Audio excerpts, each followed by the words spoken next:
ഇന്നലെ 4ാം ക്ലാസ്സിൽ EVSലെ ഒന്നാമത്തെ ചാപ്റ്റർ ജീവികളും ചുറ്റുപാടും എന്ന ചാപ്റ്ററിൽ കുറച്ച് കാര്യങ്ങൾ നമ്മൾ നോക്കിയിരുന്നു. എന്താണ് മരുഗ്രൂഹങ്ങൾ, അവയുടെ പ്രത്യേകതകൾ എന്തൊക്കെയാണ്, മീനിൻ്റെ പ്രത്യേകതകൾ എന്തൊക്കെയാണ്, അങ്ങനത്തെ കുറച്ച് കാര്യങ്ങളൊക്കെ നമ്മൾ നോക്കി. അനുകൂലനം എന്ന് പറഞ്ഞാൽ എന്താണൊക്കെ നമ്മൾ നോക്കി.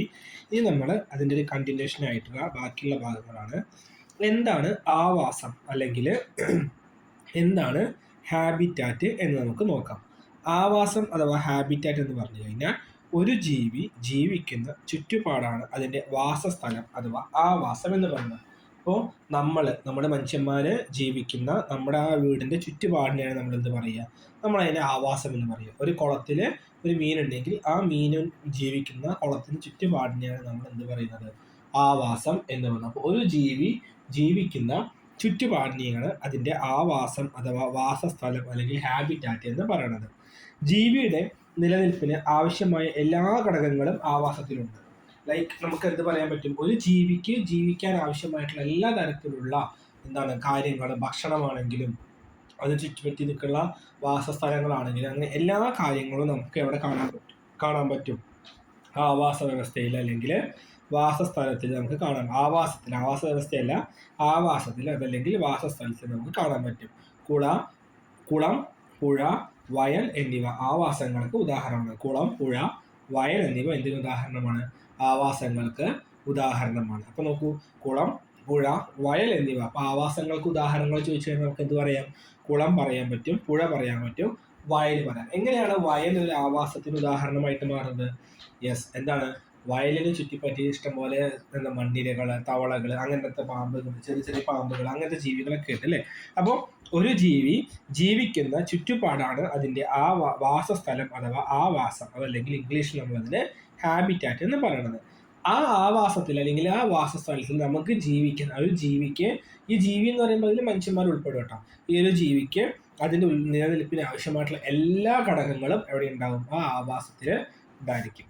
ഓക്കെ, അപ്പോൾ അത് നമുക്ക് കൂടുതൽ ഉദാഹരണങ്ങൾ പറയുമ്പോൾ നമുക്കൊരു വൃക്ഷം, വലിയൊരു ആൽമരത്തിന് നമുക്കൊരു ആവാസമായിട്ട് പറയാം. വയലുകൾ നമ്മൾ പറഞ്ഞു, കുളം പറഞ്ഞു, പുഴ പറഞ്ഞു, അതേപോലെ തന്നെ നമുക്ക് വേറെ ഇഷ്ടംപോലെ കായലുകളൊക്കെ നമുക്ക് എന്തായിട്ട് പറയാം, ആവാസങ്ങളായിട്ട് നമുക്ക് പറയാനായിട്ട് പറ്റും. ഓക്കെ, ഇനി നമുക്ക് വിവിധ തരം ആവാസങ്ങളാണ്. ഈ ചിത്രത്തിൽ തന്നെ നമുക്ക് ഇഷ്ടം പോലെ ആവാസങ്ങൾ നമുക്ക് കാണാൻ പറ്റും. ലൈക്ക് മരുപ്രദേശങ്ങളുണ്ട്, അവിടെ ഒട്ടകങ്ങളുമായി ബന്ധപ്പെട്ട് ഹിൽ ഏരിയാസ് ഉണ്ട്, അതേപോലെ തന്നെ പുൽമേടുകളുണ്ട്, വനപ്രദേശങ്ങളുണ്ട്, ജലപ്രദേശമുണ്ട്, അല്ലെങ്കിൽ ജലസമൃദ്ധമായിട്ടുള്ള ഏരിയകളുണ്ട്, മഞ്ഞ് മൂടിക്കിടക്കുന്ന പ്രദേശങ്ങളുണ്ട്, കടലുണ്ട്. അങ്ങനെ ഇവിടെ നമുക്ക് ഈ രണ്ട് മനുഷ്യന്മാരുടെ ചിത്രം കണ്ടില്ലേ, ഇവര് എന്ത് പറയാം, ആവാസത്തിൽ ഉൾപ്പെടുത്താം. കാരണം എന്താ, കടലുമായി ബന്ധപ്പെട്ട് നിൽക്കുന്ന അവർക്ക് ജീവിക്കാൻ വേണ്ടിയുള്ള എല്ലാ കാര്യങ്ങളും അവിടെ ഉണ്ടാക്കി. അപ്പം അത്തരത്തില് ഈ ചിത്രത്തിൽ നോക്കൂ, ഇതൊരു ആവാസമായിട്ട് പറയാം. ഈ ഒരു സംഭവം നമുക്ക് എന്തായിട്ട് പറയാം, തെളിയുന്നില്ല, ഇത് നമുക്കൊരു ആവാസമായിട്ട് പറയാം. മരുഭൂമി, ധ്രുവപ്രദേശം നമുക്കൊരു ആവാസമായിട്ട് പറയാം. ഈ നദി അല്ലെങ്കിൽ ജലവുമായി ബന്ധപ്പെട്ടൊരു ആവാസം പറയാം. ഈ ചതുപ്പ് പോലത്തെ പ്രദേശം നമുക്ക് ആവാസമായിട്ട് പറയാം. ഈ മലപ്രദേശം നമുക്ക് എന്ത് പറയാം, ആവാസമായിട്ട് പറയാം. അതേപോലെ തന്നെ ഈ പുൽമേടുകൾ നമുക്ക് ആവാസമായിട്ട് പറയാം. അതേപോലെ ഈ കടലിൽ നമുക്ക് എന്ത് ചെയ്യാൻ പറ്റും, ആവാസമായിട്ട് പറയാൻ പറ്റും. ഈ മണൽ തരി വരെ നമുക്ക് എന്ത് പറയാൻ പറ്റും, ഒരു ആവാസമായിട്ട് പറയാൻ പറ്റും. കാരണം ഈ തന്നിരിക്കുന്ന ഓരോന്നിലും ഓരോ തരത്തില് ജീവികള് ബന്ധപ്പെട്ട് അതിനനുസരിച്ച് ജീവിക്കുന്നുണ്ട് എന്ന് നമുക്ക് അറിയാനായിട്ട് പറ്റും. അപ്പോൾ വിവിധ തരം ആവാസങ്ങൾ നമുക്ക് ചിത്രത്തിൽ നോക്കിക്കഴിഞ്ഞാൽ വ്യക്തമായിട്ട് മനസ്സിലാക്കാൻ പറ്റും. നമുക്ക് പറയാൻ പറ്റും, ഒരു എക്സാമ്പിൾ എടുക്കാൻ നമുക്കിപ്പോൾ ഒരു വയൽ, ഒരു പാഡി ഫീൽഡ് നമ്മൾ എടുക്കുകയാണെങ്കിൽ അത് നമുക്കൊരു ആവാസമായിട്ട് നമുക്കവിടെ പറയാൻ പറ്റും. അങ്ങനെയാണെങ്കിൽ ഏതൊരു ആവാസത്തിലും, ഇപ്പോൾ വയലിന് മാത്രമല്ല, കുളം, പുഴ, മല, അങ്ങനത്തെ കുന്നുകൾ, അങ്ങനെ എന്തെടുത്താണെങ്കിലും ഏതൊരു ആവാസം എടുക്കുകയാണെങ്കിലും അതിൽ ജീവനുള്ളതും ജീവനില്ലാത്തതുമായ വസ്തുക്കളുണ്ട് നമുക്ക് പറയാൻ പറ്റും. അപ്പോൾ ശ്രദ്ധിക്കണം, ഒരിക്കലും ഒരു ആവാസത്തിൽ ജീവനുള്ള വസ്തുക്കൾ മാത്രമല്ല ഉള്ളത്. ഒരു ആവാസത്തിൽ ജീവനുള്ളതും ജീവനില്ലാത്തതുമായിട്ടുള്ള വസ്തുക്കൾ ഇഷ്ടംപോലെ ഉണ്ട് എന്ന് നമുക്ക് പറയാൻ പറ്റും. നമുക്ക് ജീവനുള്ളവ എന്ന് പറയുമ്പോൾ നമുക്ക് അവിടുത്തെ മൃഗങ്ങളെ കുറിച്ച് പറയാം, സസ്യങ്ങളെ കുറിച്ച് പറയാം, ചെറു പ്രാണികളെ കുറിച്ച് പറയാം, അങ്ങനെ നമുക്ക് പറയാം. ജീവനില്ലാത്ത പറയുമ്പോൾ മണ്ണ് പറയാം, കല്ല് പറയാം, വായു പറയാം. അപ്പൊ നമുക്ക് ജീവനുള്ളത് പറയുമ്പോൾ സസ്യങ്ങള്, ചെറിയ ചെറിയ പ്രാണികള്, ജന്തുക്കളൊക്കെ നമുക്ക് ജീവനുള്ളത് എന്ന് പറയുമ്പോൾ സസ്യങ്ങൾക്ക് ജീവനുണ്ട്, അത് വളരുന്നുണ്ട്, അത് നമുക്ക് ജീവനുള്ളതെന്ന് പറയാം. ജീവൻ ഇല്ലാത്തതെന്ന് പറയുമ്പോൾ നമുക്ക് മണ്ണ് പറയാം, കല്ല് പറയാം, വെള്ളം പറയാം, വായു പറയാം. അതൊക്കെയാണ് ജീവൻ ഇല്ലാത്ത വസ്തുക്കൾ. ഇത്തരത്തില് നമുക്ക് ഇവിടെ ശ്രദ്ധിക്കേണ്ട കാര്യം എന്താണ്, ഒരു ജീവിക്ക് ജീവിക്കാൻ ആവശ്യമായിട്ടുള്ള എല്ലാ ഘടകങ്ങളും അടങ്ങിയിട്ടുള്ളതാണ് ഒരു ആവാസം അഥവാ അതിന്റെ വാസസ്ഥലം എന്ന് പറയുന്നത്. ആ വാസസ്ഥലത്തില് അതല്ലെങ്കിൽ ആ ആവാസത്തില് എന്താണ്, ജീവനുള്ളതും ജീവൻ ഇല്ലാത്തതുമായിട്ടുള്ള നിരവധി ഘടകങ്ങളുണ്ട്. ജീവനുള്ളതും ജീവൻ ഇല്ലാത്തതുമായിട്ടുള്ള നിരവധി ഘടകങ്ങളുണ്ട് എന്ന് നമുക്ക് പറയാൻ പറ്റും. അടുത്തത്, നമുക്ക് ഈ ആവാസങ്ങളെ രണ്ടായിട്ട് തരംതിരിക്കാൻ പറ്റും. നമുക്ക് ഈ ആവാസങ്ങൾ എന്ത് ചെയ്യാൻ പറ്റും, രണ്ടായിട്ട് തരംതിരിക്കാൻ പറ്റും. പ്രകൃതിദത്തമായ ആവാസങ്ങളും മനുഷ്യനിർമ്മിതമായ ആവാസങ്ങളും. അതായത് പ്രകൃതിദത്ത ആവാസങ്ങളും മനുഷ്യനിർമ്മിതമായ ആവാസങ്ങളും. ആ പേര് തന്നെ നാച്ചുറൽ ഹാബിറ്റാറ്റും അതേപോലെ തന്നെ മാൻ മെയ്ഡ് ഹാബിറ്റാറ്റും. നാച്ചുറൽ ഹാബിറ്റാറ്റും അതേപോലെ തന്നെ എന്താണ്, മാൻ മെയ്ഡ് ഹാബിറ്റാറ്റും. അപ്പോൾ ആവാസം എന്ന് പറയുമ്പം ഒരു ജീവിക്ക് ജീവിക്കാൻ അല്ലെങ്കിൽ നിലനിൽക്കാൻ ആവശ്യമായിട്ടുള്ള എല്ലാ ഘടകങ്ങളും ഉൾപ്പെടുന്നതാണ് ആവാസം എന്ന് പറയുന്നത്. അത്തരത്തിലുള്ള ആവാസത്തില് ജീവനുള്ളതും ജീവൻ ഇല്ലാത്തതുമായിട്ടുള്ള വസ്തുക്കളുണ്ട്. ബയോട്ടിക് ആയിട്ടുള്ളതും നോൺ ബയോട്ടിക് ആയിട്ടുള്ള, അതല്ലെങ്കിൽ തന്നെ എന്താണ്, ലിവിങ്ങും നോൺ ലിവിങ്ങും. Biotic, abiotic, living, non living ആയിട്ടുള്ള വസ്തുക്കൾ ഉണ്ട് നമുക്ക് പറയാൻ പറ്റും. അതേപോലെ തന്നെ നമുക്ക് എന്ത് പറയാൻ പറ്റും, ആവാസ വ്യവസ്ഥകളെ നമുക്ക് മനുഷ്യനിർമ്മിതമായ ആവാസ വ്യവസ്ഥ അതേപോലെ തന്നെ പ്രകൃതിദത്തമായിട്ടുള്ള ആവാസ വ്യവസ്ഥ നമുക്ക് രണ്ടെണ്ണമായിട്ട് തരംതിരിക്കാൻ പറ്റും. നമുക്ക് സ്വാഭാവികമായിട്ടും ഒരു കുളം എന്ന് പറയുന്നത് എന്താണ്, ഒരു പ്രകൃതിദത്ത ആവാസ വ്യവസ്ഥയാണ്. അല്ലെങ്കിൽ കുളം നമുക്കൊരു മനുഷ്യനിർമ്മിതത്തിൽ പറയാം, നമ്മൾ ഉണ്ടാക്കുന്നതാണ് കുളം എന്ന് പറയുന്നത്. അതല്ലെങ്കിൽ ഇപ്പോൾ ലൈക്ക് ഒരു വനം, വലിയൊരു ഫോറസ്റ്റ് എന്നൊക്കെ പറയുന്നത് ഒരു പ്രകൃതിദത്ത, അത് പ്രകൃതി സ്വാഭാവികമായിട്ടും ഉണ്ടാകുന്ന ഒരു ആവാസ വ്യവസ്ഥയാണ് എന്താണ്, പ്രകൃതിദത്തം എന്ന് പറയുന്നത്, നാച്ചുറൽ ഹാബിറ്റ് എന്ന് പറയുന്നത്. നമ്മൾ മനുഷ്യന്മാരുണ്ടാക്കണം. ഇപ്പോൾ ഒരു കുളത്തിൻ്റെ കാര്യം എടുക്കുക വെച്ചാൽ, കുളം എന്ന് പറയുന്നത് ചിലപ്പോൾ നാച്ചുറലായിട്ട് ഉണ്ടാകുന്ന സംഭവമാണ്. അത് എന്താണ്, കുളത്തിൻ്റെ ഒരു പ്രകൃതിദത്ത ആവാസ വ്യവസ്ഥയാണ്. എന്നാൽ അക്വേറിയം എന്ന് പറയുന്നത് എന്തായിരിക്കും, അത് മനുഷ്യനിർമ്മിതം. അക്വേറിയം അത് ഒരു മീനിന് ഒരു കുളത്തിൽ എങ്ങനെയാണോ അതേപോലെ എല്ലാ ഘടകങ്ങളും നമ്മൾ മനുഷ്യന്മാരെ അതിൽ ഉൾപ്പെടുത്തി നിർമ്മിക്കുന്നതാണ്. സ്വാഭാവികമായിട്ട് നമുക്ക് എന്താ പറയാം, അത് മനുഷ്യനിർമ്മിതം, മാൻമേഡ്. അതാണ് പ്രകൃതിദത്തവും മനുഷ്യനിർമ്മിതം എന്ന് പറയുമ്പോൾ. പ്രകൃതിദത്തം എന്ന് പറയുമ്പോൾ നാച്ചുറലി നമ്മുടെ പ്രകൃതിയിലുള്ള വനം അതേപോലെ തന്നെ മരങ്ങൾ, കുന്നുകൾ, അതൊക്കെ നമുക്ക് മനുഷ്യനിർമ്മിതമായിട്ട് പറയാം. അതേപോലെ തന്നെ പ്രകൃതിദത്തമായിട്ട് പറയാം, മരങ്ങളും കുന്നുകളൊക്കെ. ഈ മനുഷ്യനിർമ്മിതം എന്ന് പറയുമ്പോൾ നമുക്ക് അക്വേറിയം പറയാൻ പറ്റും. അതേപോലെ തന്നെ ഈ കൂടുകളൊക്കെ ഉണ്ടല്ലോ, കിളിക്കൂടുകൾ, അങ്ങനത്തെ സംഭവങ്ങളൊക്കെ നമുക്ക് മനുഷ്യനിർമ്മിതത്തിൽ പറയാം. നിങ്ങൾ എന്ത് ചെയ്യണം, അതിൻ്റെ കൂടുതൽ ഉദാഹരണങ്ങൾ നിങ്ങൾ നമ്മുടെ ചുറ്റുപാടും കണ്ടെത്തിയിട്ട് നമ്മൾ എഴുതണം. നോക്കൂ, ഒരു ആവാസത്തിൽ ജീവനുള്ളതും ജീവനില്ലാത്തതുമായ നിരവധി ഘടകങ്ങളുണ്ട്. സസ്യങ്ങൾ, ജന്തുക്കൾ, സൂക്ഷ്മജീവികൾ എന്നിവ ജീവനുള്ള ഘടകങ്ങൾക്ക് ഉദാഹരണമാണ്.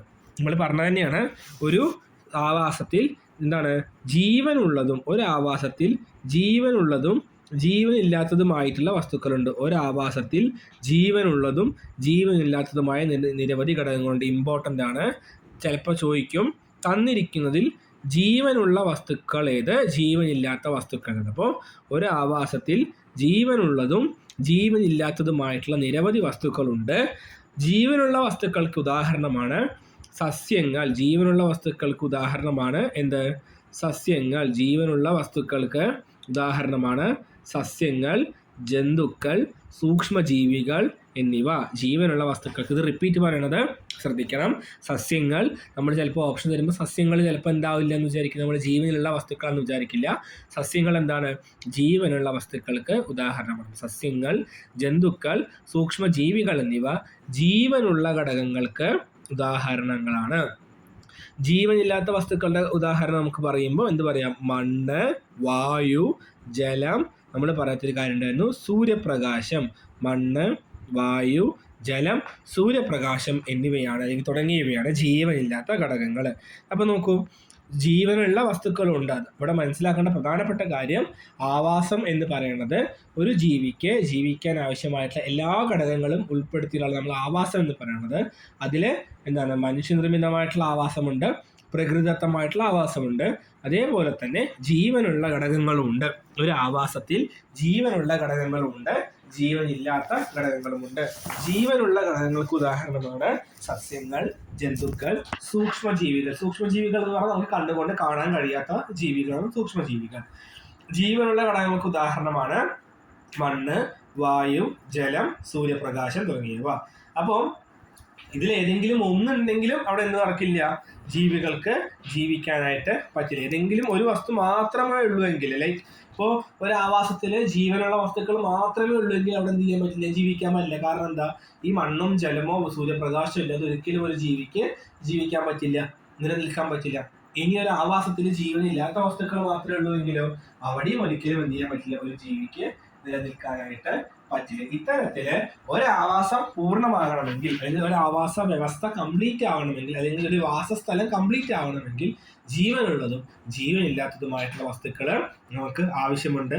ഈ ജീവനുള്ളതും ജീവനില്ലാത്തതുമായിട്ടുള്ള വസ്തുക്കള് പരസ്പരം ആശ്രയിക്കുന്നുമുണ്ട്. ജീവനുള്ളതും ജീവനില്ലാത്തതുമായിട്ടുള്ള വസ്തുക്കള് പരസ്പരം ആശ്രയിക്കുന്നുമുണ്ട്. നമുക്ക് ലൈക്ക് നോക്കാം, ഒരു ചിത്രം നോക്കാം. ചിത്രത്തിൽ നോക്കൂ, ആരെയെല്ലാമാണ് ആശ്രയിക്കുന്നതാണ് നോക്കുന്നത്. ആരെയൊക്കെ ആയിരിക്കും ആശ്രയിക്കുന്നുണ്ടാവുക നമുക്ക് നോക്കാം. ജസ്റ്റ് ഒന്ന് നമുക്ക് ചേഞ്ച് നോക്കാം. സൂര്യൻ, ചെടി, അല്ലെങ്കിൽ സൂര്യപ്രകാശം എന്ന് പറയുന്നത് എല്ലാവർക്കും ആവശ്യമുള്ള കാര്യം. സൂര്യപ്രകാശം ചെടിക്ക് ആവശ്യമാണ്, പുൽച്ചാടിക്ക് ആവശ്യമാണ്, തവളയ്ക്ക് ആവശ്യമാണ്, ലൈക്ക് ഈ പാമ്പിന് ആവശ്യമാണ്, ഈ പരുന്തിന് ആവശ്യമാണ്, ഇതിലുള്ള ഈ മീനുകൾക്കും ആവശ്യമാണ്. അപ്പോൾ സൂര്യപ്രകാശം എല്ലാവർക്കും ആവശ്യമായിട്ടുള്ള ഒരു കാര്യമാണ്. നമുക്ക് എന്ത് ചെയ്യാൻ പറ്റും, പറയാനായിട്ട് പറ്റും. ഇനി അതല്ലാതെ നമുക്കപ്പോൾ ഈ സൂര്യപ്രകാശം എന്താണ്, ഒരു ജീവനില്ലാത്ത വസ്തുവാണ്.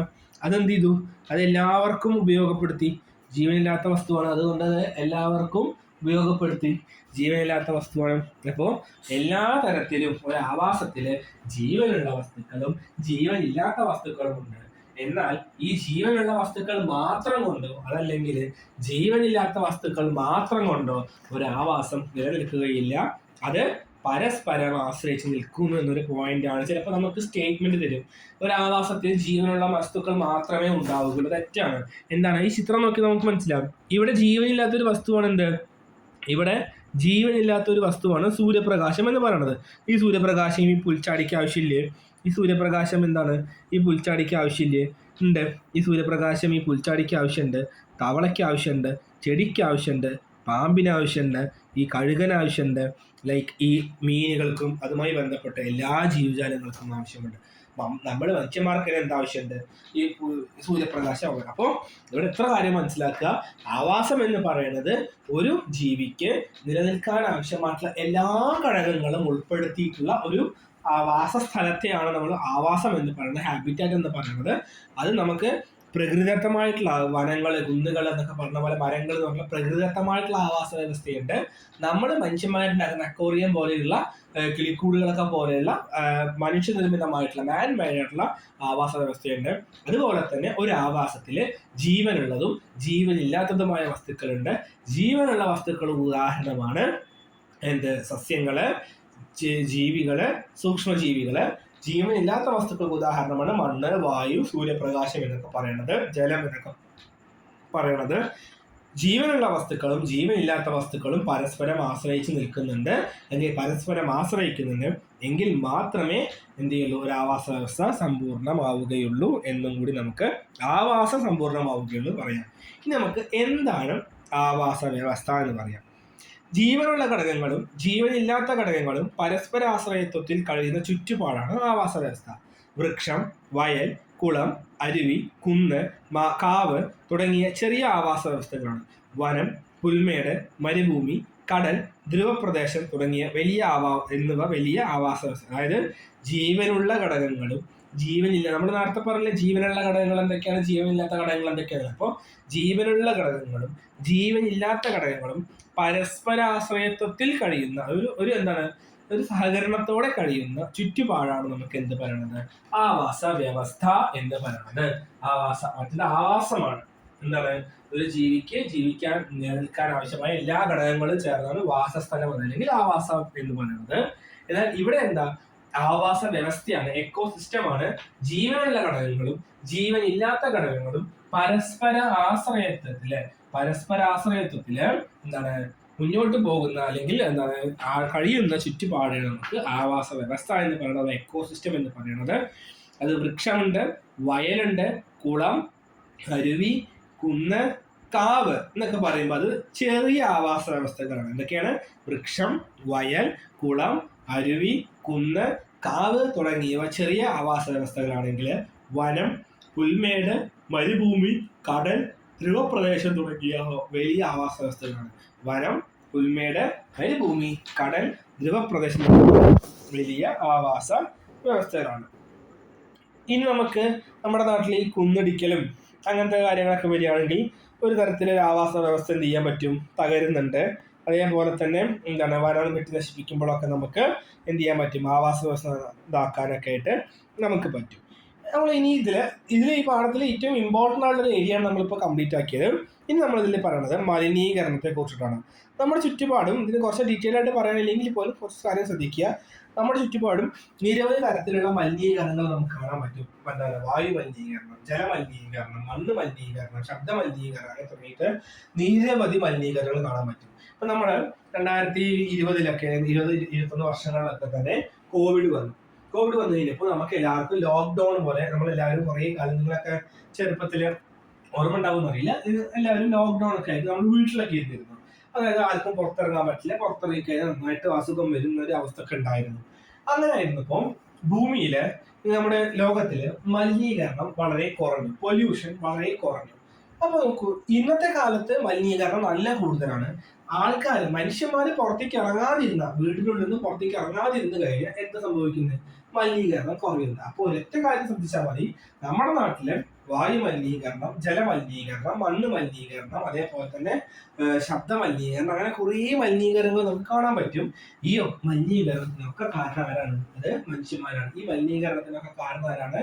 അത് മനുഷ്യന്മാരാണ്. മനുഷ്യന്മാരുടെ പ്ലാസ്റ്റിക്കിന്റെ അമിത ഉപയോഗം, കീടനാശിനികളുടെ അമിത ഉപയോഗം, ജലത്തില് മാലിന്യങ്ങൾ വലിച്ചെറിയല്, അങ്ങനത്തെ കുറേ പ്രവർത്തികൾ നമുക്ക് എന്ത് ചെയ്യാൻ പറ്റും, മലിനീകരണത്തിന്റെ തോത് അല്ലെങ്കിൽ മലിനീകരണം കൂട്ടാൻ സഹായിക്കുന്നുണ്ട്. അപ്പോൾ നമ്മള് ചിത്രം നോക്കിയാൽ മതി അല്ലേ, മാലിന്യ ചുറ്റുപാടുകളിൽ നമുക്ക് എന്ത് ചെയ്യാൻ പറ്റും, മാലിന്യങ്ങള് നമുക്ക് വലിച്ചെറിയേണ്ട ആവശ്യമില്ല. നമ്മുടെ വീടുകളിലേക്ക് ആര് വരുന്നുണ്ട്, ഓരോ പഞ്ചായത്തിലും ഹരിത കർമ്മസേന ഉണ്ട്. അപ്പൊ ഈ ചാപ്റ്ററിൽ നമുക്ക് ഈ ചാപ്റ്ററിന്റെ ക്വസ്റ്റ്യൻസ് ഒരു ചെയ്യാം കേട്ടോ. പ്രതീക്ഷിക്കാവുന്നതാണ് ഹരിത കർമ്മസേനയെ കുറിച്ച് ചോദ്യം. അപ്പൊ നമ്മുടെ നാട്ടില് മലിനീകരണം ഉണ്ടാവുന്നുണ്ട്. അങ്ങനെ മലിനീകരണം ഉണ്ടാവുന്നുണ്ടെങ്കിൽ അതിനുള്ള ഏറ്റവും പ്രധാനപ്പെട്ട കാരണവും ആര് തന്നെയാണ്, നമ്മൾ തന്നെയാണ് എന്നാണ് പറയണത്. ലൈക്ക് ഇവിടെ പറയുന്നുണ്ട്, വായു മലിനീകരണത്തെ കുറിച്ച് പറയുന്നുണ്ട്. നോക്കൂ, വായു മലിനീകരണം നമ്മുടെ ആരോഗ്യത്തെ ദോഷകരമായി ബാധിക്കുന്നു. ഓരോ വർഷവും വായു മലിനീകരണം മൂലം വിവിധ രോഗങ്ങൾ ബാധിച്ച് ഏകദേശം 70 ലക്ഷം മനുഷ്യർ ലോകത്ത് മരിക്കുന്നുണ്ട്. മനുഷ്യരെ മാത്രമല്ല, മൃഗങ്ങളെയും സസ്യങ്ങളെയും. നമ്മുടെ കാട്ടിലൊക്കെ പോയി കഴിഞ്ഞാൽ ചില മൃഗങ്ങളെയും നമ്മൾ ടൂറൊക്കെ പോയിട്ട് നമ്മൾ കയ്യിലുള്ള പ്ലാസ്റ്റിക് ഒക്കെ അവിടെ ഇടും. ചില മൃഗങ്ങൾ അത് കഴിക്കും, അവ ചത്തുപോകാറുണ്ട്. അവയെ പോസ്റ്റ്മോർട്ടം ചെയ്യുമ്പോൾ നമുക്ക് പ്ലാസ്റ്റിക് കിട്ടാറുണ്ട്. അപ്പോൾ വായു മലിനീകരണം കാരണം നമുക്ക് എന്താണ്, ആസിഡ് മഴ പെയ്യും, ആഗോളതാപനം വരും, ഓസോൺ പാളി നാശം വരും, അങ്ങനെയുള്ള കുറേ കാര്യങ്ങൾ. അപ്പോൾ ഈ വായു മലിനീകരണത്തിൻ്റെ ദോഷങ്ങളൊന്ന് മനസ്സിലാക്കി വെക്കുക. ആസിഡ് മഴ, കാർഷിക വിളകൾ കുറയുന്നത്, ആഗോളതാപനം, ഓസോൺ പാളിയുടെ നാശം, ഇങ്ങനെയുള്ള കാര്യങ്ങളൊക്കെ നമുക്ക് മാറ്റാനായിട്ട് പറ്റും. ഇതാണ് നമുക്ക് ഈ ചാപ്റ്ററിലായിട്ട് നമുക്ക് പറയാൻ പറ്റും. ഇങ്ങനെ മലിനീകരണം ഉണ്ടാകുമ്പോൾ നമുക്ക് ഇഷ്ടംപോലെ പ്രകൃതി ദുരന്തങ്ങളും ഉണ്ടാവാനുള്ള ചാൻസ് ഉണ്ട്. അടുത്ത ക്ലാസ്സിൽ നമുക്ക് ഈ ചാപ്റ്ററിൽ വരുന്ന പ്രധാനപ്പെട്ട ക്വസ്റ്റ്യൻസ് നമ്മൾ ഡിസ്കസ് ചെയ്യും. Okay, thank you.